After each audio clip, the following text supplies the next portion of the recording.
গুরু ও গুরুকরণ করতে হয়, সবাই দীক্ষা শিক্ষা দেয়, দীক্ষা শিক্ষা না নিলে মনুষ্য জীবন সার্থক হয় না, পরকালে আবার পশু জন্ম হবে কিনা এই ভয়তে অনেকে দীক্ষা নেই।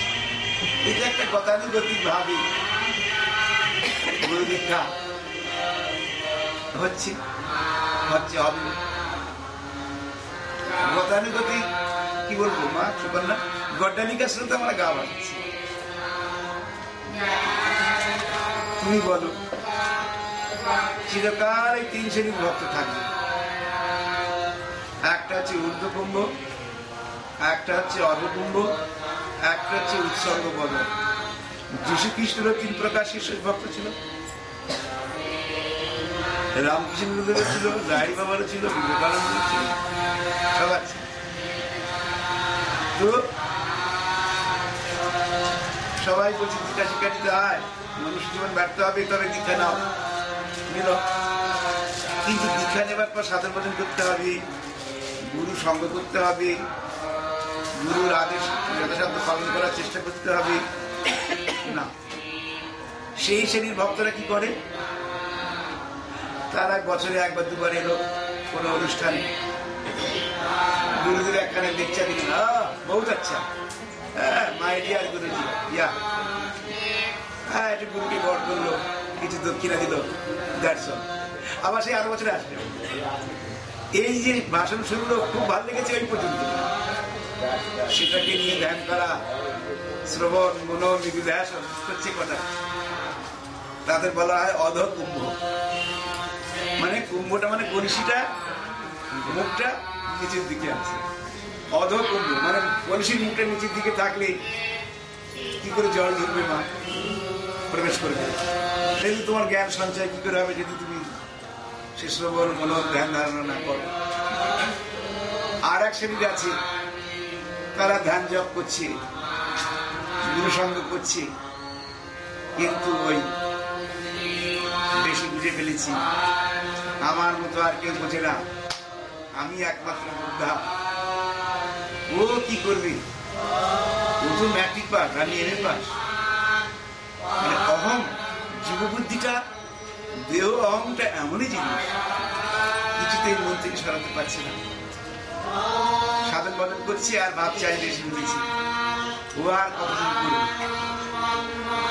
আমরা সাধু, আমরা বেশি তপস্যা করি, ওরা বাল বাচ্চা নিয়ে সংসার ধর্ম ভালো কেন, ওরা কত না তপস্যা করবে।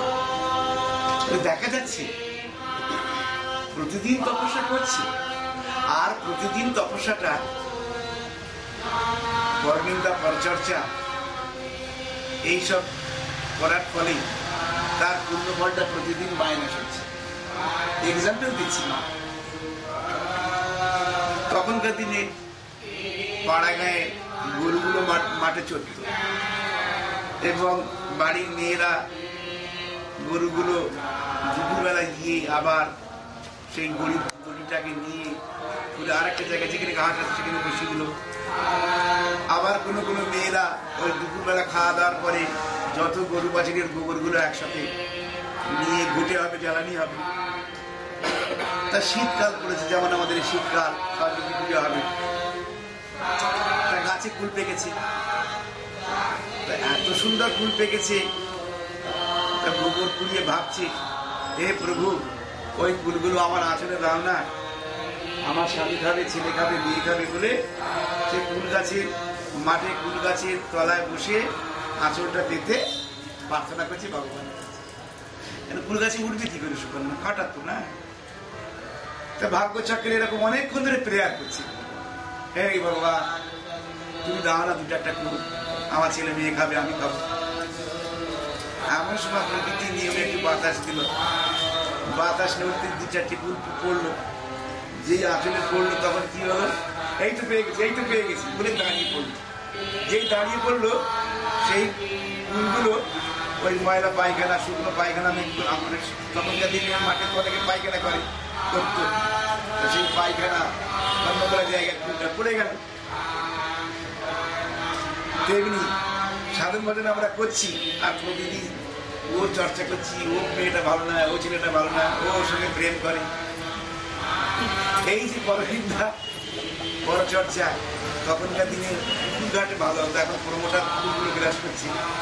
পুকুর ঘাটে গিয়ে মেয়েদের যত গল্প, বাসন মারছে, এই দিদি শুনেছি কি না ওর দেওয়াটা না ওর সঙ্গে থাকে, রাতের বেলা ওর সঙ্গে প্রেম করে। তাই? হ্যাঁ রে, আমিও একদিন শুনছিলাম কারণ মুখে না, বাসনও মাজছে ঘাটতে আর ওইসব কথা হচ্ছে, প্রেমের কথা হচ্ছে। এই যে পরমিন্দা পরচর্চা কিন্তু মানুষ হয়ে যাচ্ছে।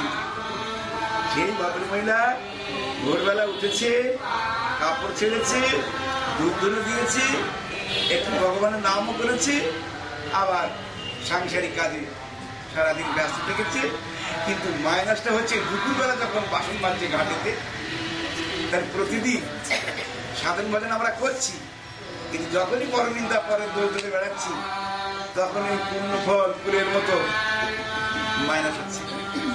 তারা হচ্ছে উৎসঙ্গ বদল, বদল মিনিং ফুল, ঊর্ধ্বগামী হওয়ার চেষ্টা করছে, ঈশ্বরকে জানবার চেষ্টা করছে ঊর্ধ্বগামী। কিন্তু যখনই পরনিন্দা পরচর্চা, লোভ ক্রোধ মোহ তাকে আচ্ছন্ন করছে, আবার পুণ্যটা একটু নেমে গেল।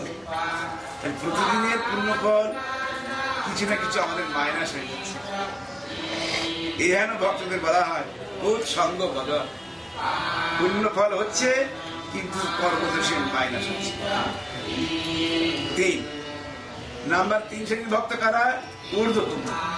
8 কুম্ভর কলসির মুখটা উপরের দিকে আছে, তাহলে উপরের দিকে থাকলে জল ভরা যাবে, জল ঢুকবে।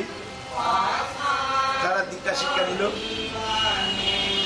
গুরু সঙ্গ করলো, বেশি বকর বকর করলো না, প্রয়োজনের মধ্যে কথা বললো, বাক সংযম। তারা গুরুর কথাকে অনুশীলন করতে থাকলো, জ্ঞান লাভ করতে লাগলো। এর সংখ্যাটা কম। এইবার যারা উৎসঙ্গ বদল আছে, তারা সাধন ভজন করছে, সব পূর্ণতার মাইনাস হচ্ছে না, প্রতিদিন করছি।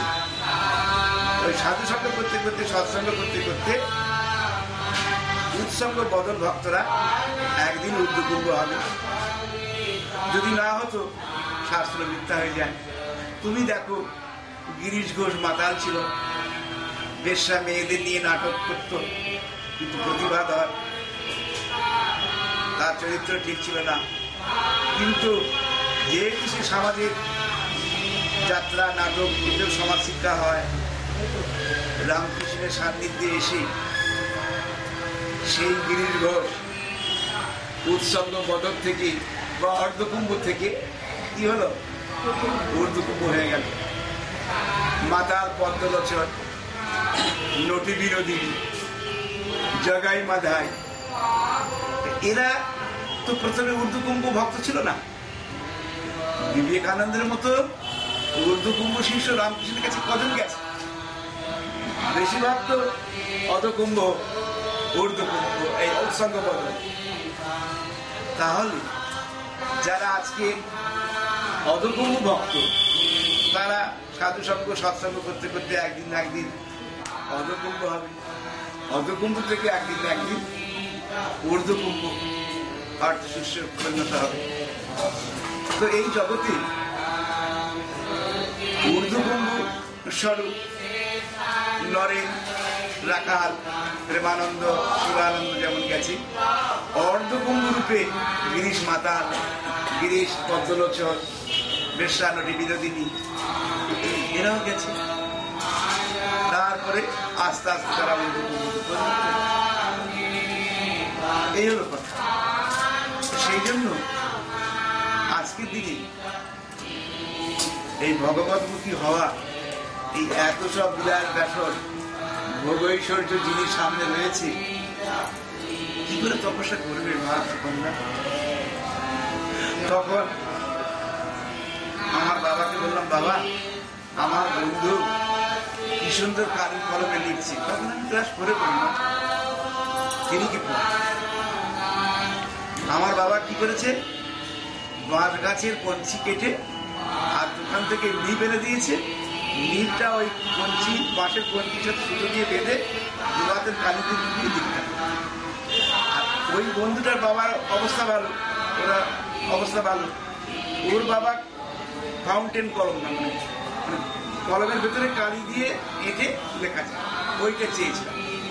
হ্যাঁ, বাবার ওইটা কলম দাও না, ঠাস করে আমার চল মনে থাকে না, তুই গরিবের ছেলে, ফাউন্টেন কলম, ওই কলমে লিখবি।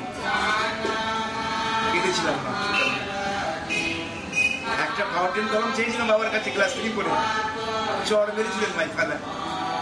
আর কোনদিন বাবাকে কিছু বলি না। আজকের জীবনে তুমি দেখো কত কলম যাচ্ছে আসছে,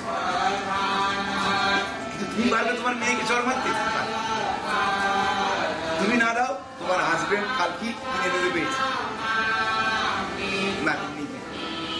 আজকে কি হচ্ছে, কষ্টটা নেই, যা চাইছি চোখের সামনে সবকিছু বন্ধুবস্তু পেয়ে যাচ্ছে ছেলে মেয়েরা। কি করে ব্রেনই হবে, কসরত করতে পারছে না। আজকের হাতে লেখা ছেলে মেয়েদের খারাপ, বাংলা হাতে লেখাই খারাপ, সব কম্পিউটার টিপছে, মোবাইল টিপছে। কি করে হাতে লেখা ভালো হবে? বিজ্ঞান একদিক থেকে আশীর্বাদ স্বরূপ হয়েছে, আর একদিক থেকে অভিশাপ হয়েছে।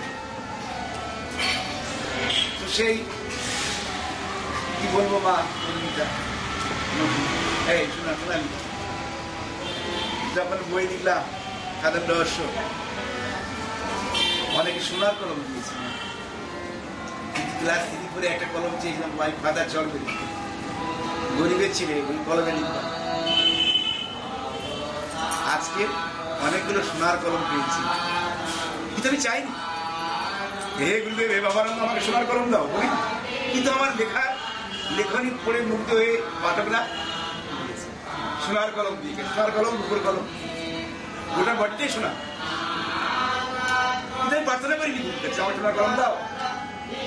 দেখা যাচ্ছে যে সাধনা এমন একটা জিনিস যেখানে গুরু শরণাগত হয়ে যদি কেউ সাধন ভজন করতে পারে, কিন্তু পারবে না সংসার, সন্দেহ, ঈর্ষা, এইগুলো যে ভিড় করে আছে, সংস্কার, অশুভ সংস্কার বলা যায়, এইগুলো তোমাকে হতে দেবে না। তার জন্যই প্রতিদিন প্রার্থনা, প্রতিদিন জপ ধ্যান, আধা ঘন্টার জন্য হলেও, আধ ঘন্টার জন্য হলেও করতে হবে। কিন্তু কথা হচ্ছে ভাষণ তো শুনতে হবে না, ও তো রেকর্ডিং করে বসে আছে, রেকর্ড করেই কি করছে কি জানি কি করবে। সেজন্য নিজে আপনার খেয়াল মতো বিচার করলে মা চলবে না, এইটুকুই আমার ভাষণ চলবে। নিজের যোগ্যতা বিচার করে তবে সেই উপায় অবলম্বন করতে হবে। ভগবান বিষ্ণু ভক্ত উদ্ধবকে বলছেন, উদ্ধব, মোক্ষ লাভ করবার 3টি উপায়: কর্ম, ভক্তি, জ্ঞান। কর্ম, ভক্তি, জ্ঞান। জ্ঞানং কর্মং চ, জ্ঞান কর্মং চ ভক্তিশ্চ ন উপায় অন্যমস্তি কুত্রচিৎ। জ্ঞান কর্মং চ ভক্তিশ্চ ন উপায়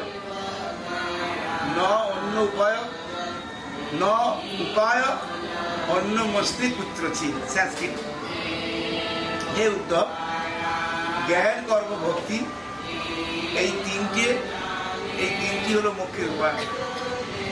এই 3টি ব্যতীত মোক্ষ লাভে অন্য উপায় আর নাই। যদিও এই 3টি উপায় বটে,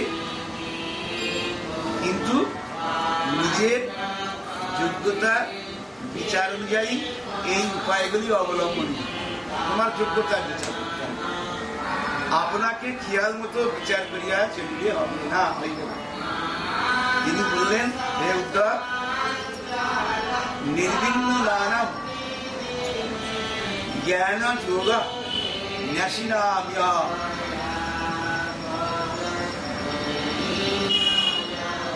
নির্বিঘ্ন দানম জ্ঞান যোগ ন্যাসিনাম্য কর্মসু। নারাম, যিনি নির্বিঘ্ন পুরুষ। বলো তো মা, নির্বিঘ্ন মানে কি? বিরক্ত। যিনি নির্বিঘ্ন পুরুষ, অর্থাৎ সংস্কৃতে নির্বিঘ্ন বলা হয়, বাংলায় হচ্ছে বিরক্ত। যিনি নির্বিঘ্ন পুরুষ অর্থাৎ সংসারে ভোগ সুখাদিতে বিরক্ত, সংসারে ভোগ সুখাদিতে বিরক্ত এবং স্বাভাবিক বৈরাগ্য যুক্ত। এইরূপ কর্মত্যাগীদের জন্য জ্ঞান দেব। কারা জ্ঞানে সাধনা করিবে? যাদের সংসারে ভোগ সুখাদিতে বিরক্ত এবং স্বাভাবিক বৈরাগ্য যুক্ত, এইরূপ কর্মত্যাগীদের জন্য। আবার তিনি বললেন ঈশ্বর নির্বিদ্যা, ঈশ্বর নির্বিন্দানাম কর্ম চিত্তানাম সর্ব কর্মসু কামিনাম। ঈশ্বর নির্বিদ্যা চিত্তানাম সর্ব কর্মসু কামিনাম। কর্মফলে দুঃখ বুদ্ধি শুরু। দুঃখ পাচ্ছি, যেই কাজটা করলে দুঃখ হয়, এই খাবারটা খেলে পেট খারাপ হয়, কিন্তু বিরক্ত হচ্ছি না, তবু খাচ্ছি। সেটা বারকার ফলে পাবে। তার কর্মফলে দুঃখ বুদ্ধি শুরু, যা দুঃখ বদলি সাময়িক ফলে টাইমিং দুঃখ হলে আবার ঘুরে গেল। যেমন মায়েরা এক্সাম্পল না দিলে তোমাকে তো ভালো লাগে না। পেটে বাচ্চা হয়েছে, প্রসব বেদনা উঠেছে, হে ঠাকুর এই বাচ্চাটা হয়ে গেলে আর কখনো বাচ্চা চাইব না। ও কি কষ্ট, কি কষ্ট। এ ঠাকুর এটা যেন ডেলিভারি একদিন হয়ে যায়। প্রসব বেদনায় মা অনেক কিছু বলতে থাকে ভগবানের কাছে। যেই ডেলিভারি হয়ে গেল, ছেলে মেয়ের অন্নপ্রাশন হয়ে গেল, আবার 1 বছর মধ্যে আবার স্বামী স্ত্রী আর একটা বাচ্চা পাওয়ার জন্য মিলিত হচ্ছে। কি প্রকৃতির নিয়ম দেখো। সেই প্রসব বেদনা কিন্তু ভুলে গেছে মা, সমাজ 1 বছর বাদে। তাহলে কর্মের কি? কর্মফলে দুঃখ বুদ্ধি শুরু।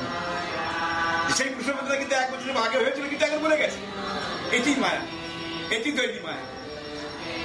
ভুলিয়ে রেখেছে, দোষ কারণ নয়, দোষ আমি আগে বলেছি। তাহলে দেখা যাচ্ছে কর্মফলে দুঃখ পাচ্ছি, কষ্ট হচ্ছে, কিন্তু সেই কর্ম আবার পুনরায় দিতে হচ্ছে। তাহলে এই খাবারটা খাস না, খোকা এই খাবারটা খাস না, জোর করে না, কান্নাকাটি করে তোমার। তাহলে কর্মফলে দুঃখ বুদ্ধি শুরু, অর্থাৎ বৈরাগ্য বিহীন কর্মে অবিরক্ত, বিরক্ত বোধ করছেন, সেই কর্ম বারবার করতে ইচ্ছে হচ্ছে, করছেন। তাই কর্মে অবিরক্ত পুরুষের জন্য কর্মযোগ। Clear concept sir? I am not good teacher. You are also good teacher. Yeah. তো 3 নম্বর হচ্ছে ভক্তি যোগ। জ্ঞান হয়ে গেল, কর্ম হয়ে গেল। ভক্তি কাকে বলবো? ভক্তি যোগ কারা অবলম্বন করবে? কোন ভক্ত? না যদৃচ্ছয়া মত কথাদো জাত শ্রদ্ধা কুমার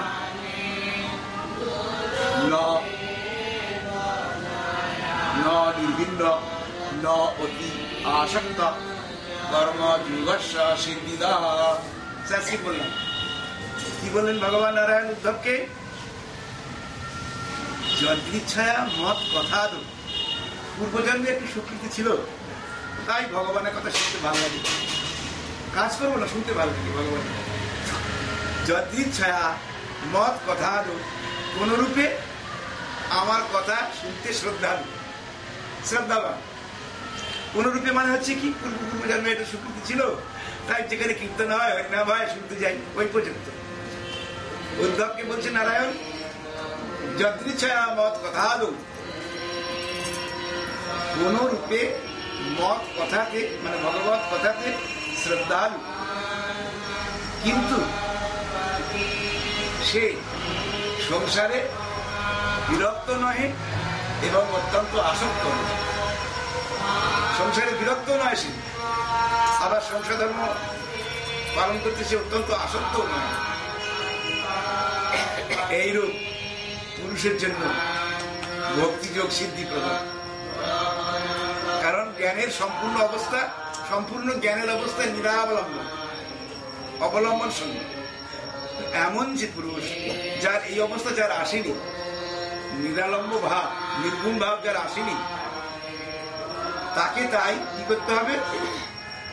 মধ্যবর্তী কোন একজনকে অবলম্বন করে চলতে হবে, তাকে বলা হয় ভক্তি।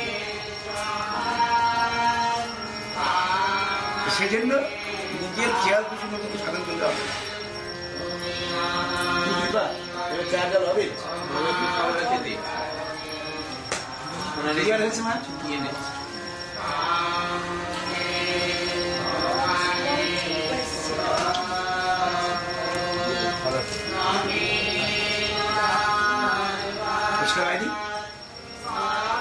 অসুবিধা কোনখানে হলো?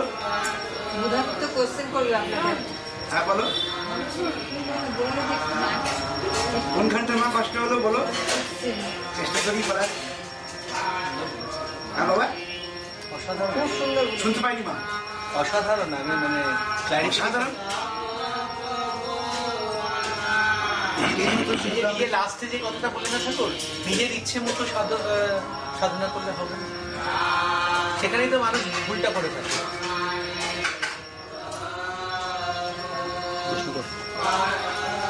এরকম সামনে খালি বক করে গেছে, খেতে দেয় না কেন? বাবা, এখানে যে নিজের অবস্থাটা বুঝতে পারছে না, সে কোন ক্যাটাগরিতে এখন বিলং করছে? কর্মে আছে না ভক্তিতে আছে না জ্ঞানে আছে? সেটা সে নিজে করবে, শুরুই তাকে কিন্তু দীক্ষা শিক্ষা দিচ্ছে। কিন্তু সাধারণ কর্মী বিরক্ত পুরুষের কর্মযোগী, কর্মযোগী, কর্মী বিরক্ত পুরুষের কর্মযোগী, অবিরক্ত কর্ম করছে, বিরক্ত হচ্ছে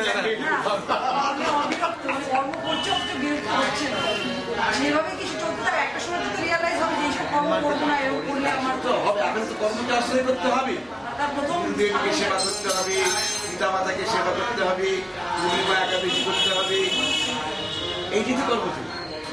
বাবা, একটা প্রশ্ন ছিল। হ্যাঁ, জ্ঞান মার্গে যারা আছে, যে সব ধরনের শিষ্যরা, তাদের অবিরত দেখা যায়, মানে বেশ কিছু ভাবে দেখা যায় যে তারা এমন একটা মানে এত কিছু লজিক্যাল দিয়ে জিনিসগুলো বিচার করতে চায় যে তার একটা পজিশনে উঠে গিয়ে তার সাধনার তার পতন হয়। সেটা কেন হয়? ও এই উত্তর তো অনেকবার দিয়েছি।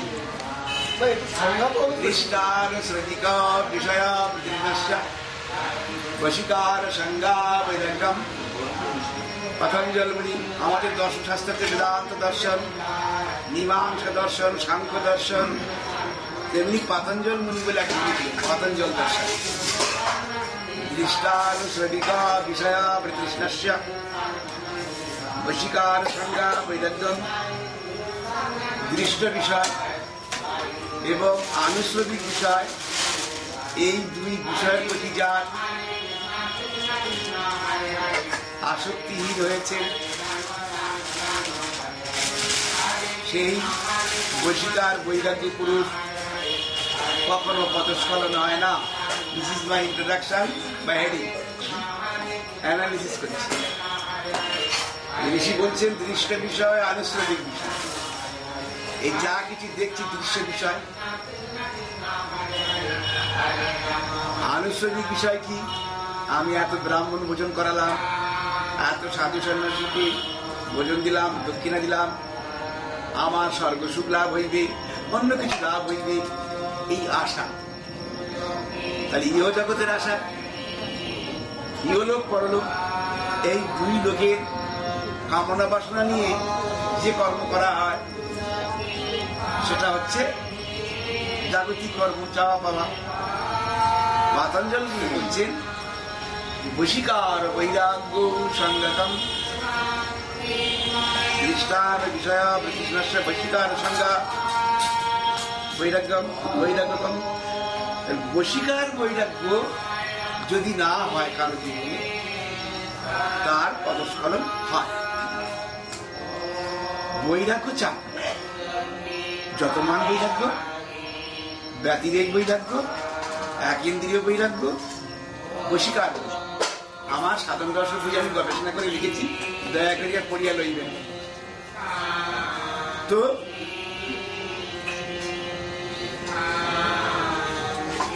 যতমান বৈরাগ্য কাকে বলে? দীক্ষা শিক্ষা নিয়েছি, গুরুদেব বললো বাবা তুই তো সারাদিন 5টা সিগারেট খাস, আজকে থেকে চেষ্টা কর 4টে করে খাবি, 1 মাস পরে 3টে খাবি, 2 মাস পরে কমবে। তুই তো বাবা 15 কাপ চা খাস, চেষ্টা কর অত চা খেলে সাধারণ ভোজন হবে না, পেট গরম হবে, ঘুমাবে না। তাহলে যত্ন করছি, প্রযত্ন করছি যে আমি রোজ রোজ মাছ মাংস খাবো না, অমাবস্যা পূর্ণিমায় খাবো না, একাদশীতে খাবো না আমিষ, যত্ন করছি, চেষ্টা করছি। হয়তো যে লোকটা মাসে 20 দিন মাছ মাংস খেত, গুরুর আদেশ অনুসারে সে এখন 10 দিন খাচ্ছে। এইভাবে সেটাকে মাসে 3-4 দিন খাবে। তা মাসে 3-4 দিন আমিষ খাবে, এটা একদিনে তো হবে না, বেশ কিছুদিন কচরত করতে হবে, মনটাকে তৈরি করতে হবে, সাধন ভোজন করতে হবে। এই যতমান বুঝলাম যত্ন করছি।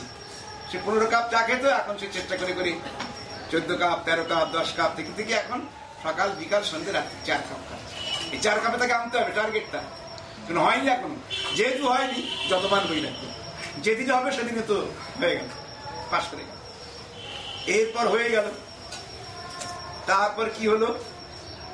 ব্যতিরেক একেন্দ্রিয়, কিছু কিছু ভোগ্য বস্তুর প্রতি আসক্তি থেকে গেল, আর কিছু কিছু ভোগ্য বস্তু তার নিরাসক্ত হল। সবটা আসে আসক্ত শুধু হতে পারে না। দ্বিতীয় স্টেজ, তৃতীয় স্টেজ হচ্ছে সাংঘাতিক, ভেরি ডিফিকাল্ট সব। এই তৃতীয় স্টেজে এসে উপকার হইতেছে। কিরকম না,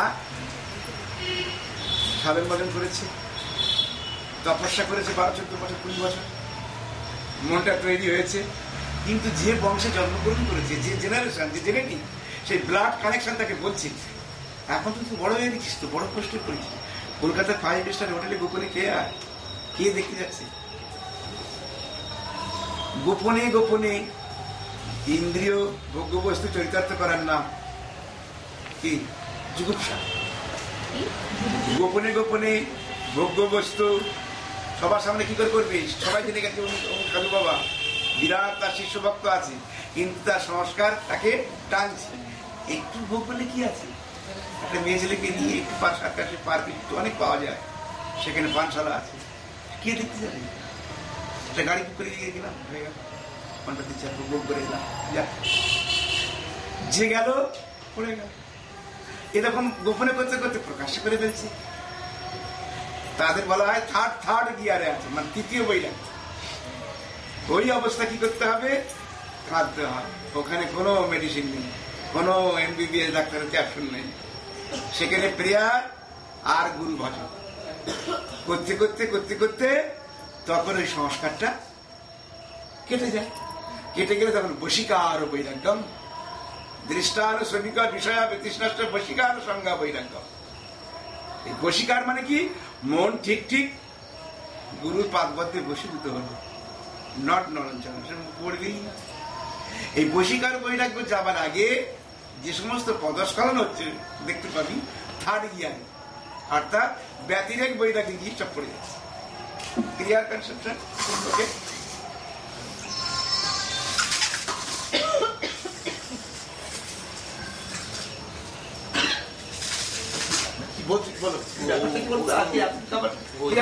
সাধনের মধ্যে তো সংশয়টা তো একটা থাকেই। সংসার সব ওই ফার্স্ট থার্ডে দেখি সংশয়টা খুব বেশি হয়ে যায়, নাকি সেটা সংস্কারের জন্য কিছু কিছু এর মধ্যে সংশয়টা বেশি হয়েছে? সংস্কার তাকে টেনে নিল, পূর্বজন্মের কর্মফলের সংস্কার তাকে ভোগের দিকে মাঝে মাঝে পিন করে। অহংকারটাও কি সেই জন্য সেটা কি বলছেন? ভিতরের সংঘাতটা বোধহয় করতে চাই। অনেক সময় কি হয়, জ্ঞান মার্গের লোকের ভক্তিটা আসে না, কিছু হয়তো ভাব আসছে ভিতর থেকে, কেউ এসে বলছে আরে ও তো ওরম করে, তাহলে কি করে হবে?